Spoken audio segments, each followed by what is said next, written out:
The advent of civil war in Sudan almost 30 years ago created refugees out of thousands of children escaping genocide or recruitment into child armies. Known as the Lost Boys of Sudan, many made new lives for themselves here in Australia. But as Rebecca Bryce reports, the creation of a new southern Sudanese state last year has prompted one former lost boy to go home. I hope I have 30 kilos. David Jock is no stranger to long-distance travel, but for the most part it's been without the luxury of luggage. 3 times the Sudanese Christian has had to run for his life because of war, the first when he was just 9 years old.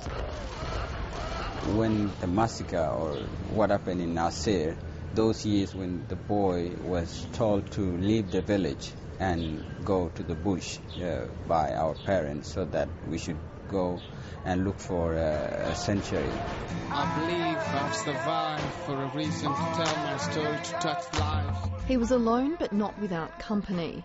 David Jock became one of the lost boys of Sudan.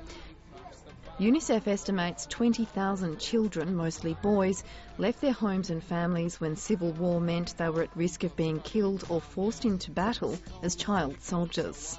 I first met David in about 2003. I think he was around early 20s, about 22.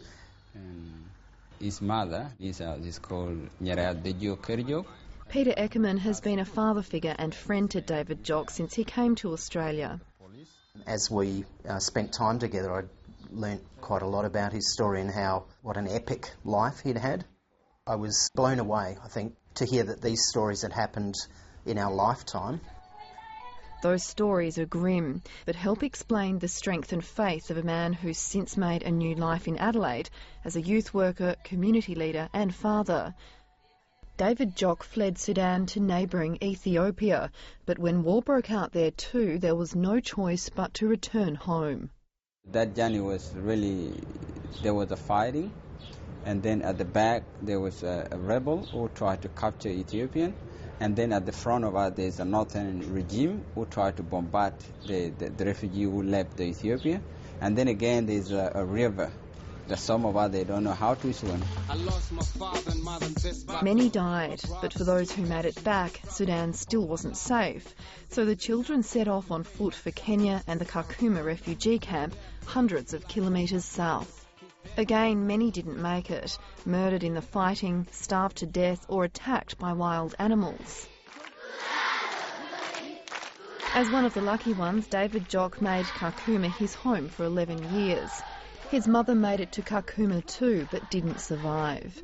David Jock came to Australia with his 2 younger brothers and became their carer. Last July, things changed. South Sudan declared independence to the delight of many former citizens around the world. The ABC ran a story of the Adelaide celebrations.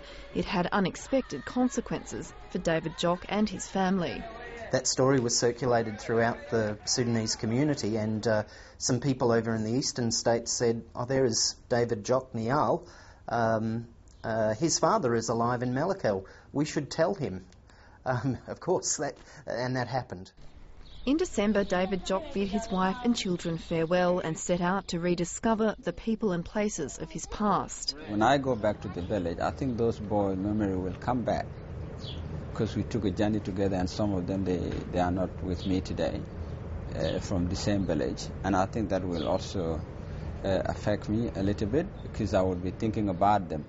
We're now in the airport, we're about to leave Adelaide. It was not a journey David Jock made alone. He was joined by his brother and armed with a camera, which they used to document their experience.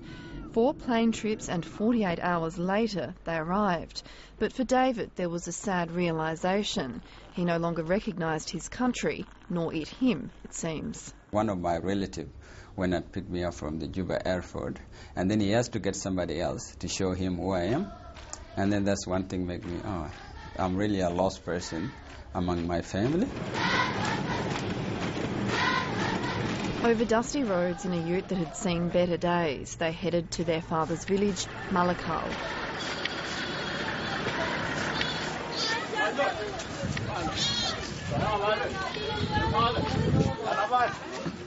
That's probably 25 years or so that you... 22 years. 22 years you hadn't seen him. Now that is a part of blessing. I have to put my hand like this. He has to pour the saliva, and he has to, and then I cry now. Oh, so it's making me. David Jock had feared he may never see his father alive again. But looking at his eye, and then it make me that, this is my dad, and then I start crying, and his children and his grandchildren was surrounding us, and I would just feel more comfortable. This is my dad. This is a person that I missed for the last 22 years. His father spoke of pride at meeting his grown son, and surrounded by dozens of family, they celebrated with goat for dinner. Soon it was time to leave for Nasser, the village David Jock once called home.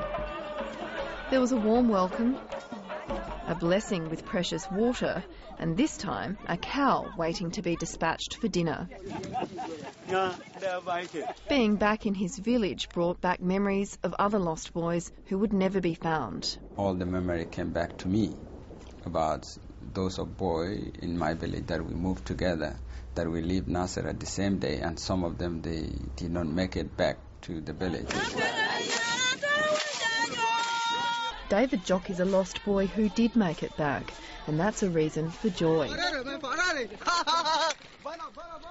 Back in Adelaide, David Jock uses his experiences to help refugee boys with similar backgrounds.